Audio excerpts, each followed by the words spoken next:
Asia cup ഫൈനലിൽ തുടക്കത്തിലെ തകർച്ച മറികടക്കാൻ ഇന്ത്യ പൊരുതുകയാണ്. 147 റൺസാണ് വിജയലക്ഷ്യം.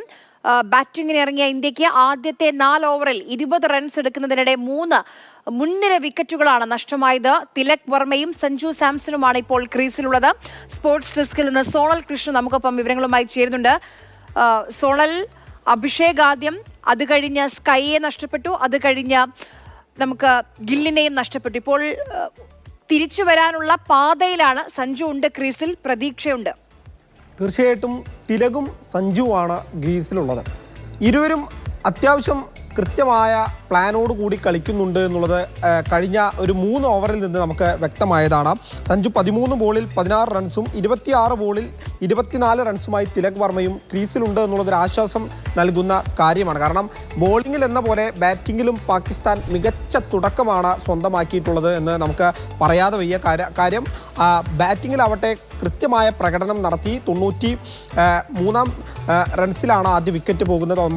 9ാമത്തെ ഓവറിൽ അവരുടെ ബോളിംഗ് എടുത്തു കഴിഞ്ഞാൽ കൃത്യമായി അഭിഷേകിനെ ആദ്യഘട്ടത്തിൽ തന്നെ അഭിഷേകിൻ്റെ വിക്കറ്റ് ഇറക്കുന്നു. 6 റൺസിൽ അഭിഷേക് പുറത്താകുന്നു. പിന്നാലെ സൂര്യകുമാർ യാദവ് പുറത്താവുന്നു. അതിനുശേഷം ഗില്ല് പുറത്താവുന്നു. പിന്നീട് അങ്ങോട്ടേക്ക് കൃത്യമായ പ്ലാനോടുകൂടി തിലകും സഞ്ജുവും ക്രീസിൽ നിന്ന് കളിക്കുന്ന, ഡിഫെൻഡ് ചെയ്യുന്ന പാകിസ്ഥാൻ ബൗളേഴ്സ് അറ്റാക്ക് ചെയ്യുന്ന രീതിയാണ് നമ്മൾ കണ്ടത്. ആദ്യഘട്ടത്തിൽ നിന്ന് കൃത്യമായി അറ്റാക്ക് ചെയ്യുന്നു. പക്ഷേ ഇപ്പോൾ തിലക് വർമ്മയും അതുപോലെ തന്നെ സഞ്ജുവും കൃത്യമായി പാക് ബോളേഴ്സിനെ അറ്റാക്ക് ചെയ്യുന്ന ഒരു പ്രവണത നമുക്ക് കാണാൻ വേണ്ടി കഴിഞ്ഞു. ഇത്തരം കൃത്യമായ പ്ലാനോട് കൂടി മുന്നോട്ട് പോവുകയാണെങ്കിൽ ഒരു പക്ഷേ നമുക്ക് പൊരുതി വിജയത്തിലേക്ക് എത്താം.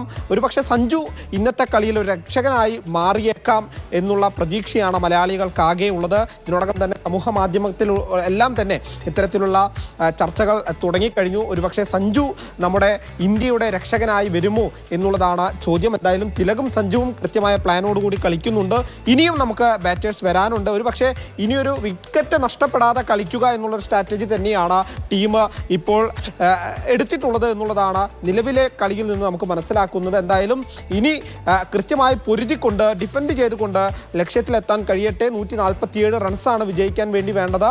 ഇനി അവശേഷിച്ച് ഇപ്പോൾ 10 ഓവർ കഴിഞ്ഞിരിക്കുകയാണ്. 10 ഓവറിൽ 67 റൺസാണ്. ഇനി 10 ഓവർ തികച്ചില്ല. 56 ബോളിൽ നിന്ന് 80 റൺസ് വേണം. നമ്മൾക്ക് പ്രതീക്ഷ ഈ നേരത്തെ സോണിൽ പറഞ്ഞ ഇപ്പം ഇനി ഒരു വിക്കറ്റ് നഷ്ടപ്പെടാതെ നോക്കണം. തീർച്ചയായിട്ടും ഇനി 56 ബോളിൽ 80 റൺസാണ് നമുക്ക് വിജയത്തിന് വേണ്ടി ആവശ്യമുള്ളത്. അതുകൊണ്ട് തന്നെ ഇനിയുള്ള വിക്കറ്റുകൾ ഏറ്റവും പ്രധാനപ്പെട്ടതാണ്. അതുകൊണ്ട് തന്നെയാണ് ക്രീസിൽ രണ്ടുപേരും, സഞ്ജു ആകട്ടെ തിലക് വർമ്മയാവട്ടെ, കൃത്യമായി നോക്കി ബോളുകൾ ഡിഫെൻഡ് ചെയ്തുകൊണ്ട് കളിക്കുന്ന ഒരു കാഴ്ച നമുക്ക് കാണാൻ വേണ്ടി കഴിയുന്നത്.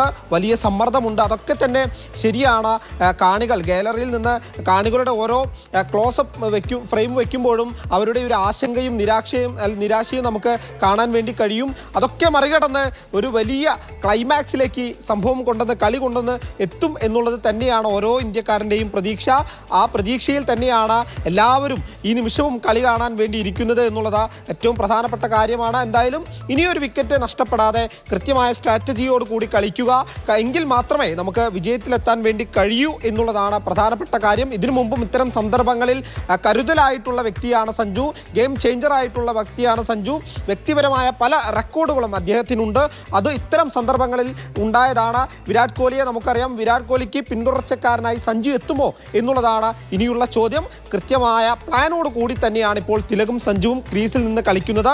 നമുക്ക് ഒരുപക്ഷെ ഇന്ത്യയുടെ ഒരു കാവലാളായി അല്ലെങ്കിൽ ഒരു കരുതലായി സഞ്ജു എത്തുമോ എന്നുള്ളത് അല്പനിമിഷം കൊണ്ട് തന്നെ നമുക്കറിയാൻ സാധിക്കും. ഇനിയൊരു വിക്കറ്റ് വീഴാതെ കളിക്കുക എന്നുള്ളത് തന്നെയാണ് ഇന്ത്യൻ ടീമിനെ സംബന്ധിച്ച് ഏറ്റവും പ്രധാനപ്പെട്ട കാര്യം. ആര്യ, സഞ്ജു രക്ഷകനായി, ഇന്ത്യൻ ടീമിന്റെ രക്ഷകനായ അങ്ങനെ ഒരു ഉദയം നമ്മൾ പ്രതീക്ഷിക്കുകയാണ്. മലയാളികൾ മാത്രമല്ല, ക്രിക്കറ്റിനെ ആരാധിക്കുന്ന എല്ലാവരും ഇപ്പോൾ തിലകിലും സഞ്ജുവിലുമാണ് എല്ലാ പ്രതീക്ഷയും അർപ്പിച്ചുകൊണ്ടിരിക്കുന്നത്. നമുക്ക് ഓർമ്മയുണ്ട്, ഹൈദരാബാദിൽ നടന്ന ബംഗ്ലാദേശിനെതിരായ 2020 മത്സരത്തിൽ അന്നത്തെ ഏറ്റവും കൂറ്റൻ സ്കോർ സഞ്ജു സാംസൺ വകയായിരുന്നു. അങ്ങനെ ഒരു ചരിത്രം ഇവിടെ വീണ്ടും ആവർത്തിക്കുമെന്ന് നമ്മൾ പ്രതീക്ഷിക്കുകയാണ്. ശരി സോണൽ.